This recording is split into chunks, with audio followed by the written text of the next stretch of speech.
الحمد لله والصلاة والسلام على رسول الله وعلى آله وصحبه ومن والاه، وأشهد أن لا إله إلا الله وحده لا شريك له، وأشهد أن محمدا عبده ورسوله. خدمت تمام بینندگان عزیز و گرامی عرض سلام و ادب دارم. در خدمت شما هستیم با مجموعه برنامه دفاع از سنت. ما در مطالب گذشته بحثی را آغاز نمودیم در ارتباط با الفتن والملاحم. امام ابن کثیر مثلا کتابی داره به اسم النهایه فی الفتن والملاحم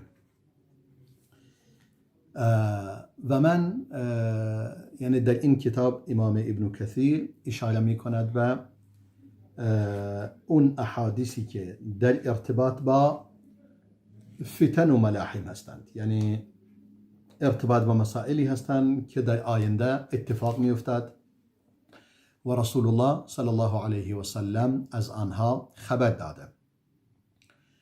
و این موضوع ارتباطش با این بحث دفاع از سنت همین است که ما متوجه شویم سنت پیامبر صلی الله علیه و سلم وحی است از جانب خدا و مخصوصا این بحث فتن و ملاحم بهترین دلیل و واضحترین دلیل است بر این مدعا. این ادعایی که ما میکنیم که سنت وحی است مانند قرآن، بحث فتن و ملاحم کاملا این قضیه را اثبات میکند. هرچند مطالبی که در اینجا هست، من تمام اون چیزی که در اینجا هست یعنی این به عنوان یک فهرست برای موضوعاتی که در آن مطرح شده، وگرنه تمام مطالبی که من بیان میکنم در این کتاب وجود ندارد. یعنی احادیثی که این اشاره میکند، من میرم احادیث اصلی را در خود کتاب‌های حدیث نگاه میکنم و لفظ کامل اون حدیث را میآورم و احادیثی که مربوط به آن باشد باز من میآورم.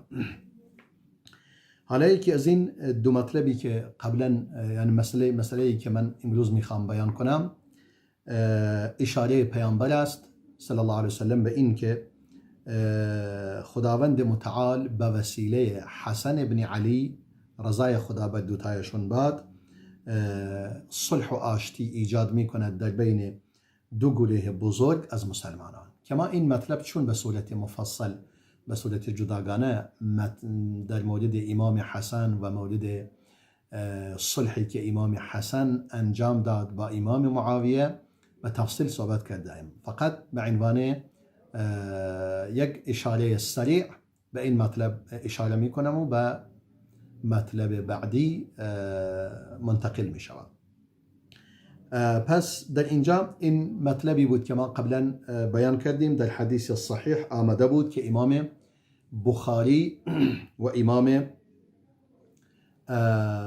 مسلم روایت کرده بودند که رسول خدا صلی الله علیه و سلم فرمود: ان ابنی هذا سید، این فرزند من سرور و آقاست، بزرگوار است، و سیصلح الله به بین فئتین عظیمتین من المسلمین، و در آینده به وسیله حسن خداوند متعال صلح و آشتی ایجاد می کند در بین دو تا گروه بزرگ از مسلمانان.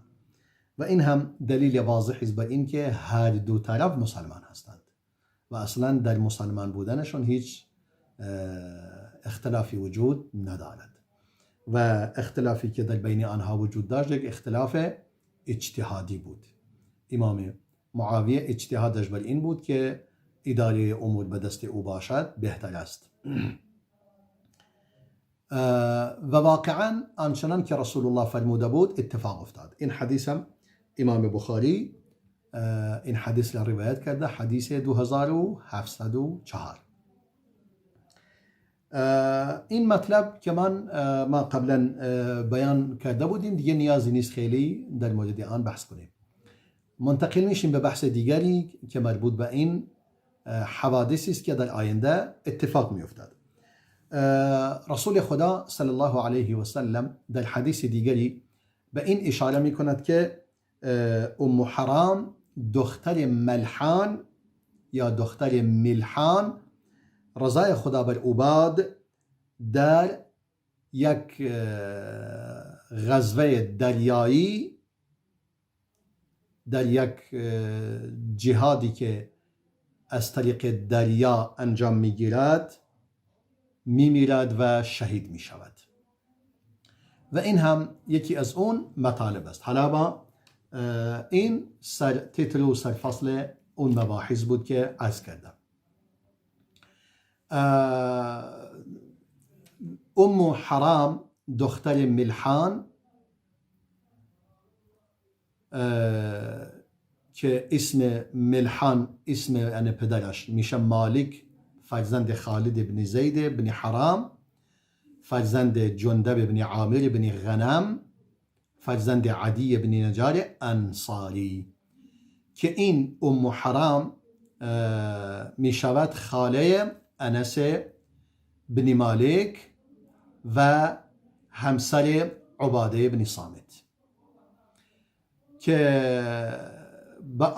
هم اسم غمیصا به او گفته شده، یعنی ام حرام کنیه است، اما اسمش غمیصا یا رمیصا است، که یکی از اصحاب رسول الله است صلی الله علیه وسلم. و این یکی از اون افرادی است که رسول خدا او را گرامی می داشت و به زیارت او می رفت و نزد او استراحت می کرد و دعا کرد که خداوند متعال شهادت را نصیب او گرداند. البته وقتی که خودش درخواست نمود، یعنی وقتی که خودش درخواست کرد، رسول خدا هم از خدا خواست که دعایش مستجاب شود و شهادت نصیبش شود، که همراه با همسرش به قصد جهاد به سمت شام خارج شد در زمانی که امام معاویه امیر بود در خلافت امام عثمان. یعنی در زمانی که امام عثمان خلیفه مسلمانان بود، امام معاویه هم یکی از یعنی امیر شام بود و والی شام بود. و خلیفه ابن خیاط میگوید و محمد ابن سعد میگویند مادر ام حرام میشه ملیکه، دختر مالک ابن عدی بن زید منات، اون هم فرزند ابن عدی ابن عمرو ابن مالک ابن نجار.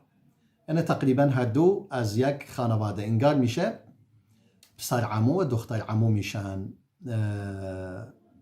یعنی پدر و مادرش پسر عمو و دختر عمو هستند. در اینجا حالا ما بیاییم مطلبی که بیان میکند، انگار در خود اون حدیث که من الان برایتون بیان میکنم بسیاری از معلوماتی که مربوط به او باشد بیان میشود. امام بخاری و امام مسلم و امام نسائی و امام ابو داود با سند خود این حدیث را روایت میکنن از طریق انس بن مالک رضای خدا بر او باد. گفتیم ام ملحان میشه خاله انس بن مالک، یعنی خواهر مادر انس بن مالک است. رسول خدا صلی الله علیه و سلم هرگاه به سمت قبا می رفت، میفرماید انس بن مالک میگه هرگاه رسول خدا صلی الله علیه و سلم به قبا می رفت، به روستای قبا، يدخل على خالتي ام حرام بنت ملحان، میگه میرفت یکسری هم به خاله من میزد که خاله من ام حرام بود، دختر ملحان، و كانت تحت عبادة بن الصامت رضي الله عنه. و ایشان همسر عباده بن صامت بود، رضای خدا بر او باد. میفرماید فدخل عليها رسول الله صلی الله علیه و سلم یوما فاطعمته. رسول خدا روزی بر ملحان وارد شد، یعنی به خانه آنها رفت و ملحان به او خوراکی داد. البته اینم را بگویم ملحان یعنی محرم رسول خدا هم بوده از طریق شیر خوردن، یعنی تقریبا خاله رسول خدا هم بوده از شیر، از طریق شیر خوردنی که در بین آنها وجود داشته. میفرماید اون روز که رسول خدا رفت پیش او، ایشان یک خوراکی برای رسول خدا آوردند و جلست تفلی رأسه، و نشست و شروع کرد به نگاه کردن به سر رسول خدا و تمیز کردن سرش. فنام رسول الله صلی الله علیه و سلم، که ناگهان رسول خدا خوابید و ثم استيقظ وهو يضحك. سپس رسول خدا بیدار شد در حالی که میخندید، یعنی خنده کنان از خواب بیدار شد. و كانت تغسل رأسها، اینم در حالی بود که خود ملحان مشغول بود سر خودش رو میشست، یعنی سرش به تنهایی. فقالت بأبي أنت وأمي یا رسول الله اتضحك من رأسی. گفت پدر و مادرم فدایت شوند ای رسول خدا، آیا از دیدن سر من خنده‌ات گرفته؟ قال لا. رسول الله فرمود نخیر. رأيت قوما من امتی غزاة في سبیل الله. فرمود بلکه من در خواب قومی از امت خودم را دیدم که در راه خدا جهاد میکنند. یرکبون ثبج هذا البحر، که بر پشت این دریا سوار میشوند و مثلهم مثل الملوک علی الاسره، که نمونه آنها مانند پادشاهان است بر روی اریکه و تخت خود. یعنی این مطلب اهل علم به دو گونه آن را تفسیر میکنند. میگویند یعنی اینقدر امکانات برای مسلمانان در اون عصر وجود دارد، امکانات مادی و وسایل نمیدونم سواری و همه امکانات رفاهی در اختیار دارند، انگار پادشاه هستند و بر سر تخت خود نشستند. یا میگویند منظور این است اینها اینقدر اجر و پاداش بزرگی دارند که در آخرت مانند پادشاهان بر اریکه می نشینند و بر تخت می نشینند و پاداش این اعمال صالح خود را دریافت می کنند. بعدا می فرماید فقالت یا رسول الله ادعو الله ان یجعلنی منهم. میگه ایشان هم از رسول الله درخواست کردند ای رسول خدا، از خدا بخوا که منو از اینها قرار بدهد. ان یجعلنی منهم. قال فانک منهم. رسول الله فرمود پس شما یکی از اونها هستی. ثم نام. دوباره رسول خدا باز خوابید. فاستيقظ ایضا وهو یضحک. بار دوم هم بیدار شد در حالی که میخندید، یعنی خنده کنان بار دوم از خواب بیدار شد. فقالت وما یضحکک یا رسول الله. ملحان فرمود ای رسول خدا چه چیزی تو را خنداند؟ قال ناس من امتی عرضوا علی غزاة في سبیل الله كما قال في الاول. فرمود ای رسول خدا فرمود مردمی از امت من بر من عرضه شدند که داشتن جهاد میکردن در راه خدا. دوباره مثل بار اول، یعنی قبلا چی فرموده بود، دوباره همین مطلب را برای این گروه دوم از امتش فرمود. بعدا در این موردم فرمود فقالت یا رسول الله ادعو الله ان یجعلنی منهم. گفت ای رسول خدا از خدا بخوام منم را در میان اینها قرار دهد، یعنی در میان این گروه هم قرار دهد.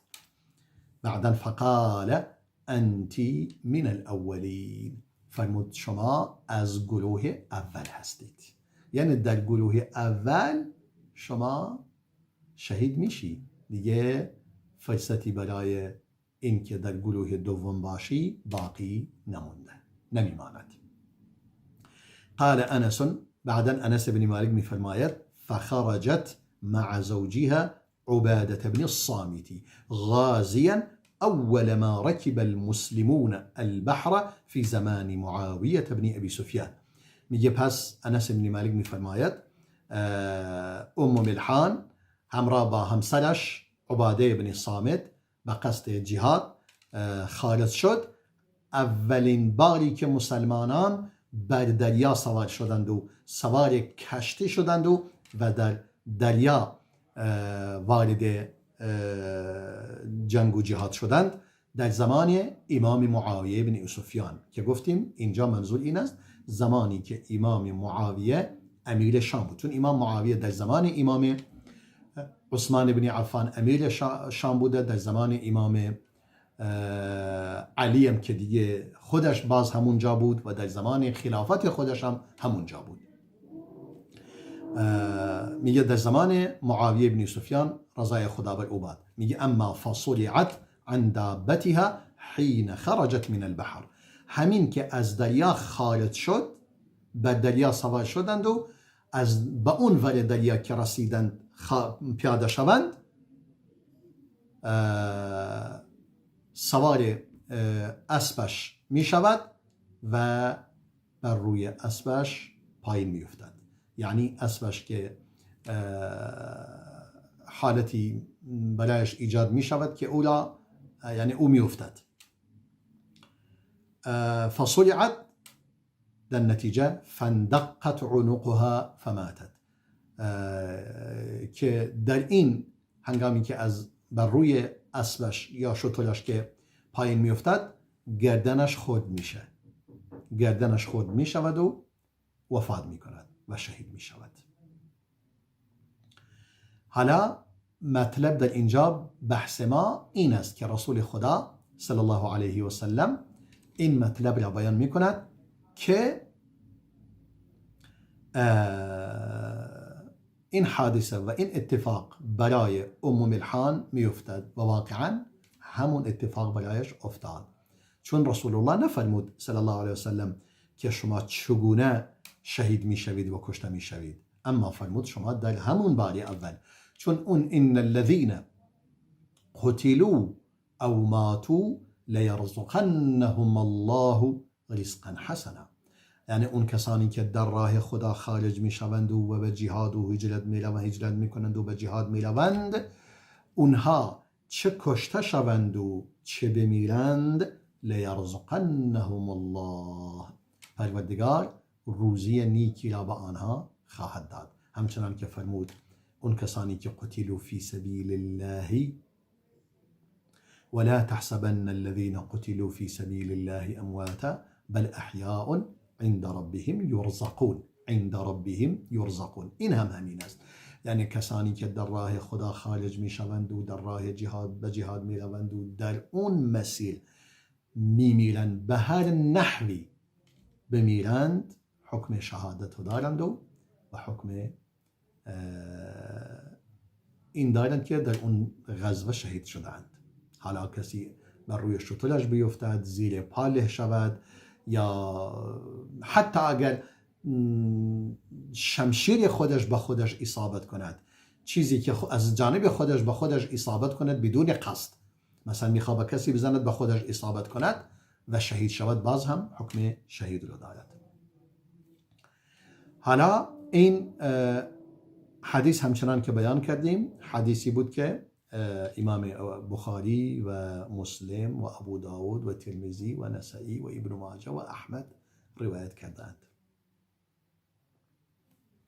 این غزوه هم در سال 28 بود، 28 هجری، که در آن زمان در زمان خلافت امام عثمان بود که امام معاویه امیر شام بود. همچنان که گفتیم، یعنی کسی که ظاهر حدیث را نگاه کند یک مقدار به خطا می رود، یعنی فکر می کند که این که می گوید در زمان معاویه بن ابی سفیان، فکر می کند در زمان خلافتش، نه، در زمانی که امیر بوده، امیر شام بود از جانب امام عثمان.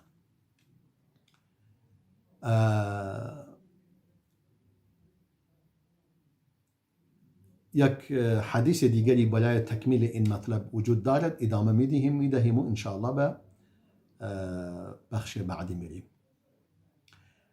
خالد بن معدان میفرماید عمیر فرزند اسود عنسی برای او بیان نموده که او آمده پیش عباده بن صامت و هو نازل فی ساحت حمص، در حالی که ایشان در میدان حمص اقامت گزیده، و هو فی بناء له، و او در یک خانه بوده که مال خودش بوده، و معه ام حرام، که ام حرام با او بود. قال عمیر فحدثتنا ام حرام انها سمعت النبي صلى الله عليه وسلم يقول إن أول جيش من أمتي يغزون البحر قد أوجبوا. میفرماید ام حرام برای آنها بیان نموده که گفت من از رسول الله شنیدم صلی الله علیه و سلم که میفرمود اولین سپاهی از امت من که از طریق دریا به جهاد می روند قد اوجبو، یعنی آنها در واقع بهشت را برای خود خریدند، یعنی پاداش آنها بهشت خواهد بود. قالت ام حرام قلت یا رسول الله انا فیهم. ام حرام میفرماید من گفتم آیا من در آنها هستم؟ قال انتی فیهم، فرمود بله تو در میان آنها هستی. ثم قال النبي صلى الله عليه وسلم أول جيش من أمتي يغزون مدينة قيصر مغفور لهم.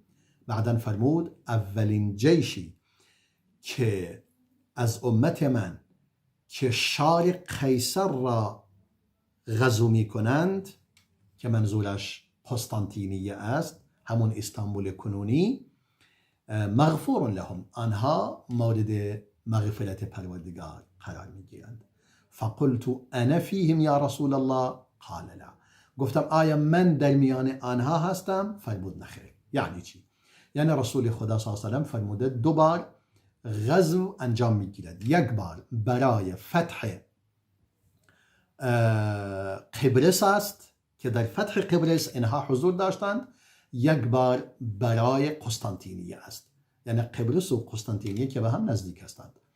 یک بار هم برای قسطنطینیه هست که در غزوه قبرس ام ملحان شهید شد.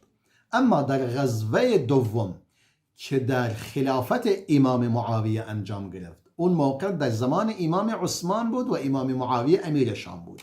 این دفعه امام معاویه خودش خلیفه هست و در خود شام مرکز خلافتش و پادشاهیش در اونجا بود.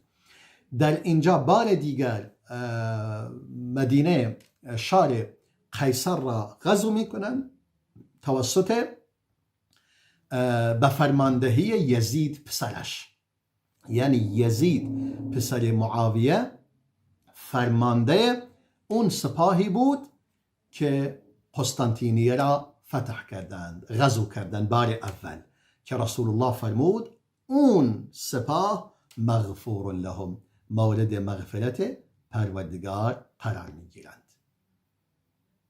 این حدیث هم امام بخاری و امام ابن عساکر روایت نموده است.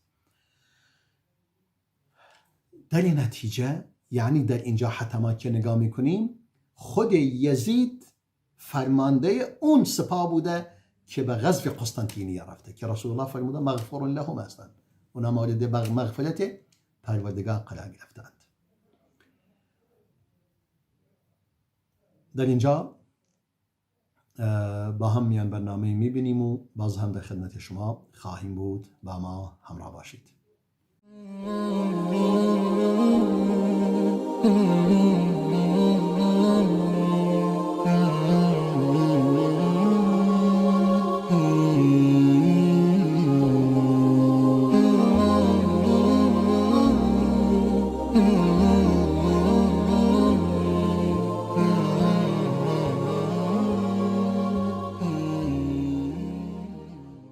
با عرض سلام مجدد خدمت شما بینندگان عزیز و گرامی.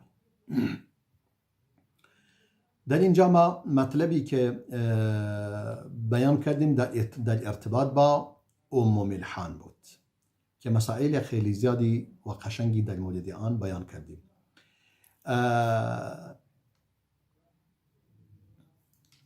این تاریخ بار دوم که به غزو قسطنطینیه رفتن مسلمانان، استانبول کنونی، که در اون موقع قیصر روم در آن حکومت میکرد و پایتخت قیصر روم بود.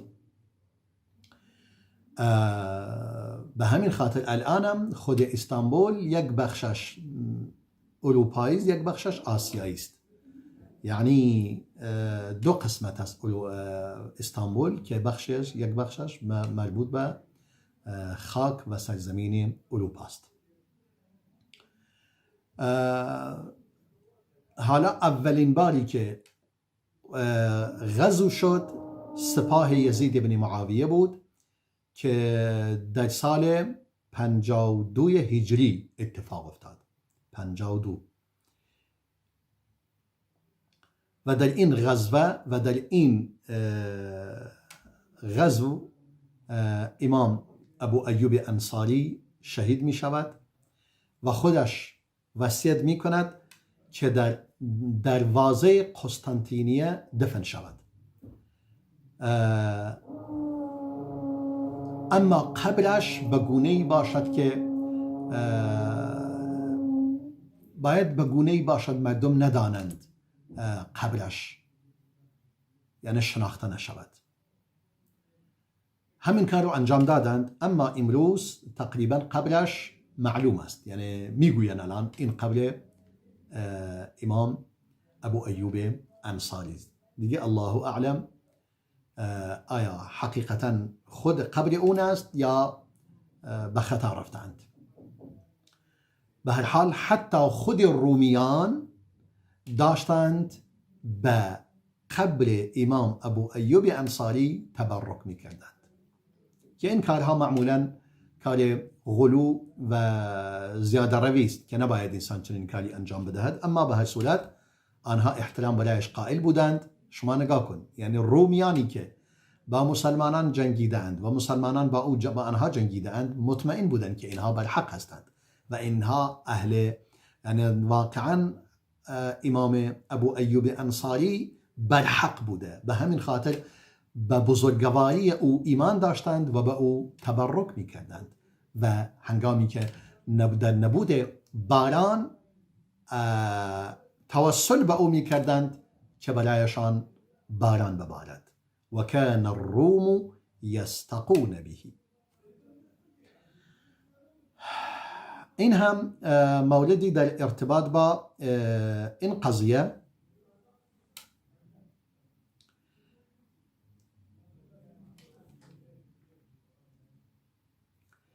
امام ابو هریره یک حدیثی برای ما بیان می کند. البته این حدیث یعنی الان ما وارد بحث جدیدی می شویم در ارتباط با فتن و ملاحم. در این فتن و ملاحم مطلب دیگری که به آن اشاره می شود بحث فتح کجاست؟ این است که مسلمانان سپاه اسلام به کجا می رسد؟ به هند و سند می رسد. یعنی غزو هند و سند هم در زیر یعنی به وسیله مسلمانان اون هم فتح می شود. و در اینجا در احادیثی بیان شده که رسول خدا فرموده صلی الله علیه و سلم یکون فی هذه الامه بعث الى السند والهند، میگه حتما در آینده از طرف مسلمانان یک سپاهی به سمت سند و هند گسیل می شود. و این اتفاق فإن انا ادرکته و استشهدت فذاک. فرمود اینجا این حدیث را که اون کسی که بیان می کند امام ابو هریره است. امام ابو هریره این حدیث را روایت می کند به این صورت.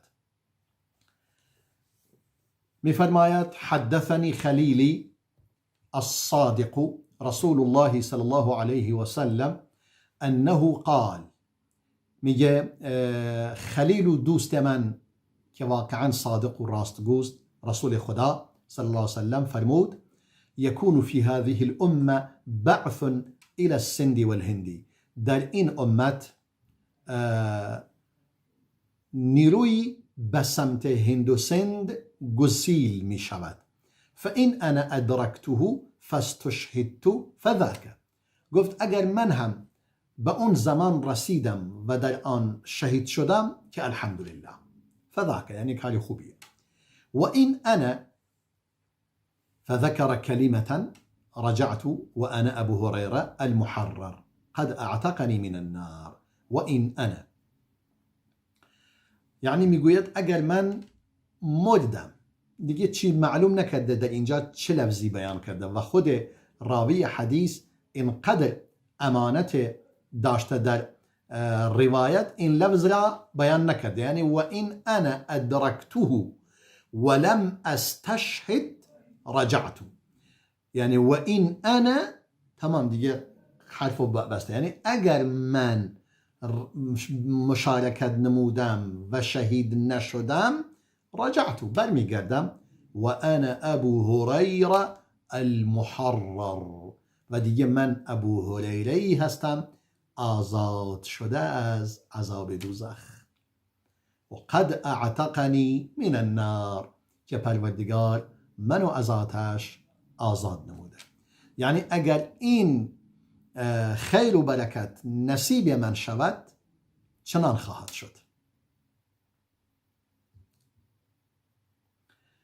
و در لفظ دیگر این حدیث اومده، لفظ خود امام ابو هریره به لفظ دیگری اومده، حالا ما اون یکی را با اون یکی اکتفا میکنیم. در لفظ دیگر که ثوبان مولای رسول خدا صلی الله علیه وسلم، برده آزاد شده رسول الله صلی الله علیه وسلم، میفرماید قال رسول الله صلی الله علیه وسلم عصابتان من امتی احرزهم الله من النار. رسول الله فرمود دو گروه از امت من پروردگار آنها را از آتش محفوظ می‌دارد. عصابة تغزو الهند، گروهی از آنان از امت من کسانی هستند که هند را غزو می‌کنند و به جهاد هند می‌روند. و عصابة تكون مع عیسی بن مریم، و گروهی هم کجا می‌روند؟ و گروهی هم که با عیسی فرزند مریم هستند. این دو گروه از امت من، اینها چی هستند؟ این دو گروه از امت من کسانی هستند که پروردگار آنها را از عذاب دوزخ محفوظ می‌دارد. حالا در اینجا بعد از این احادیث امام ابن کثیر می‌فرماید وقد غزا المسلمون الهند في سنة 44 في إمارة معاوية بن أبي سفيان. می‌فرماید مسلمانان این غزو را انجام دادند. نگاه کن، خیلی جالب است. در سال 44 در زمان امارت امام معاویه بن ابی سفیان رضای خدا بر او باد. فجرت هنالك امور که میگه در اونجا مسائل زیادی اتفاق افتاد که امام معاویه یک سپاه بسیار منظم و قوی را به سمت آنجا گسیل نمود که محلب فرزند ابی صفره فرمانده آن سپاه بود و بعد از او عبدالله بن سوار عبدی. فبشرت بهداية الإسلام وضربت الأمثال العالية في تحركها که او مجددات به هدایت اسلام و نمونه های بسیار زیبا و قشنگی را در اونجا ذکر نمود در تحرکات نظامی خودش. وقد اغتال الوثنيون ابن سوار هناك که در اونجا وثنیون دیگه هند بت پرست بودن، همچنان که الان هم بت پرستند، گاو پرستند، موش پرستند. بالاخره اینقدر بت دارن که در هیچ عصری اینقدر بت وجود نداشته. هرگز مشرکین عرب اینقدر بت پرست نبودند به اندازه‌ای که هندی ها بت پرستند. الحمدلله تعداد بسیار زیادی که هدایت شدند و مسلمان شدند، اما دیگه هند یکی از بزرگترین کشورهای دنیاست. یعنی پرجمعیت ترین کشور دنیا چین است، بعد از چین هند است که 1 میلیارد و حدوداً 300 میلیون جمعیت دارد اکنون. اگر 300 میلیونش مسلمان باشد ولی 1 میلیاردش مسلمان نیستند، که در اون موقع پاکستان و هند و اینا همه یکی بودند. ولی الحمدلله پاکستان که مسلمان شد تقریبا همه و هندم تعداد بسیار زیادی از آنها مسلمان شده و هنوز که الان میبینیم خدمت‌های بسیار بزرگی دارن به اسلام میکنند و کردند و نویسندگان بسیار زیادی در اون سرزمین الحمدلله وجود دارند. میگه به هنگامی که این بت پرستان ابن سوار را ترور کردند و شهید کردند، امام معاویه دستور داد به زیاد که اون والی عراق بود که یک سپاهی را به هند بفرستد، یعنی سپاهی را برای یاری دادن آنها که در اونجا یعنی یک قدرت و یک نیروی تازه هم برای یاری آنها بفرستد که سنان ابن سلمه فرزند محبق هذلی بر آن یعنی فرمانده آن بود که او توانست شهر مکران را فتح کند و اطراف تمام حوزه شهر مکران را فتح می کند و شریعت خدا را در آنجا اقامه می کند. سپس هجوم‌های پی در پی در آن وجود داشت تا فتح‌های گسترده در آن انجام گرفت و اسلام در بسیاری از اون سرزمین توسعه پیدا کرد و رسوخ یافت. و هنگامی که وضعیت عراق در دست یعنی عراق و مشرق یعنی خراسان و همه اینها در دست حجاج بن یوسف ثقفی افتاد، یعنی دیگه حجاج بن یوسف ثقفی هم شد امیر عراق و امیر مشرق زمین و هم منطقه خراسان و این مناطق ایران و آنها. یک چندین فرمانده را به آنجا گسیل نمود که در واقع تأثیر بسیار پسندیده‌ای داشتند در آنجا، تا اینکه نوبت به فرمانده پیروز محمد بن قاسم ثقفی میرسد که او در سن 16 سالگی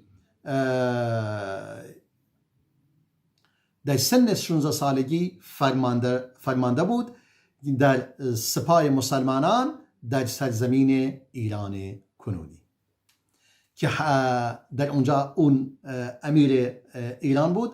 برای یعنی حجاج برای اون نامه‌ای نوشت و به او دستور داد در میان سربازان دلاورش افرادی را انتخاب کند، هر کدوم که خودش فکر می کند خیلی دلاور و قوی و نیرومند و توانا هستند، آنها را انتخاب کند و حجاج برای آنها نیروی جمع کرد و یعنی فرماندهان را از آنجا و نیروهای دیگری را برایش جمع کرد که اون هم از سپاهیان اسلام آن را انتخاب نمود خود حجاج در میان مسلمانان شام.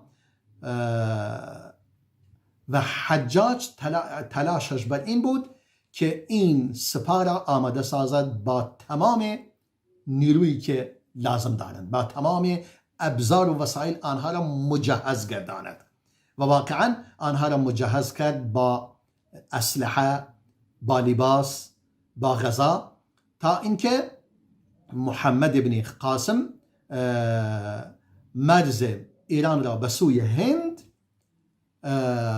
طی نمود و به شهر مکران رسید که در دست مسلمانان بود و در آنجا منتقل شد به شهرهای بسیار دیگری که دارای اهمیت ویژه‌ای بودند و استراتژی بودند، تا اینکه نهایتاً به دیبل رسید و در اونجا بیدید که حجاج بن یوسف در اون اطراف مردان زیادی و سلاح و وسایل بسیار زیادی، امکانات زیادی را برای آنها فرستاده. به همین خاطر محمد ابن قاسم در اونجا یک خندقی را زد و تمام قلعه های شهر بیرون را با منجنیق زد و مسلمانان بر دروازه شهر وارد شدند و به زور وارد شهر شدند و در اونجا منتقل شدند به شهر، یعنی شهر دیبور را گرفتند و در اونجا وارد شهر بیرون شدند و آن را فتح کردند و در اونجا فرمانده شرک و بتپرستی که اسمش داهر بود یقین پیدا کرد که دیگر راهی ندارد. ان البلد استسلمت لها. در آنجا استسلمه یعنی تمام اون سرزمین دیگه الان تسلیم این فرمانده جوان بلکه نوجوان می شوند. و ان ملکه قد زال ما لم یلقه فی معرکت فاصله. گفت اگر در یک معرکه نهایی اگر ما کار رو تمام نکنیم دیگه کار ما تمام شده. به همین خاطر تمام نیروهای خود را جمع می کند و در آنجا یک معرکه بسیار بزرگی در اونجا اتفاق می افتاد که پروردگار مسلمانان را پیروز می کند و اون طاغی که اسمش داهر بود تمام کشته می شود و تمام سربازانش شکست می خورند و یعنی کاملا شکست می خورند و محمد ابن قاسم تمام سرزمین سند را از کثافت بتپرستی و شرک پاک می کند تا اینکه رودخانه یباس را طی می کند و می برد به سمت متان و در اونجا قتال شدیدی انجام می دهد و در واقع در اونجا قتال سختی در اونجا انجام می گیرد و تا وارد شهر می شوند و خداوند متعال آنها را هدایت می کند تا وارد شهر از دریچه آب بتوانند وارد شهر می شوند و در اونجا آب را از آنها قطع کردند تا اونها تسلیم شدند و در اون شهر بتی به اسم بد بود که اون اسم را اون یعنی بزرگترین بتی که در اونجا وجود داشت اسمش بد بود که اموال زیادی برای آن نظر میکندن، نظر و نیازهای زیادی مثل بت‌هایی که در ایران وجود دارد، تمام امامزاده ها و مثلا اون بتی که بر روی مثلا گویا قبر امام رضا ساختند و اون بتی که مثلا در سامرا ساختند و در کربلا و در نجف و تمام این بت‌ها مثل این بوت دیگه، یعنی اموال زیادی و فراوانی در آن وجود داشته که اهل سند اصلا به اونجا حج میکردند. مثل مکه مردم به حج و زیارت مکه میروند، اونها هم به زیارت اون میرفتند. محمد بن قاسم تمام اون اموال و طلا و همه اون اینها را جمع‌آوری نمود و بسیار بسیار زیاد شد که شد 120 میلیون درهم. یعنی تمام زحمتی که حجاج بن یوسف کشیده بود و تمام مخارجی که کرده بود 60 میلیون درهم بود. اما در این جنگ، در این شهر متان تونستند، یعنی در این منطقه متان، و این محمد بن قاسم، این فرمانده جوان، 120 میلیون درهم را به دست آورد و غنیمت را گرفت و 120 میلیون را فرستاد برای حجاج بن یوسف. حجاج بسیار خوشحال شد، گفت من 60 میلیون دادم، الان 2 برابرش به ما برگشته، الحمدلله. پس با این وضعیت پروردگار مسلمانان را یاری داد که توانستند سرزمین هند و سند هم را فتح کنند و این در واقع مژده بسیار بزرگی است برای مسلمانان و این فرموده رسول خدا صلی الله علیه و سلم که فرمود تحقق پیدا کرد. در اینجا احساس می کنم وقت ما داره به پایان می رسد و به این مقدار اکتفا می کنیم و بسنده می کنیم و همه شما را به خداوند بزرگ و ذوالجلال می سپارم. والسلام علیکم و رحمت الله.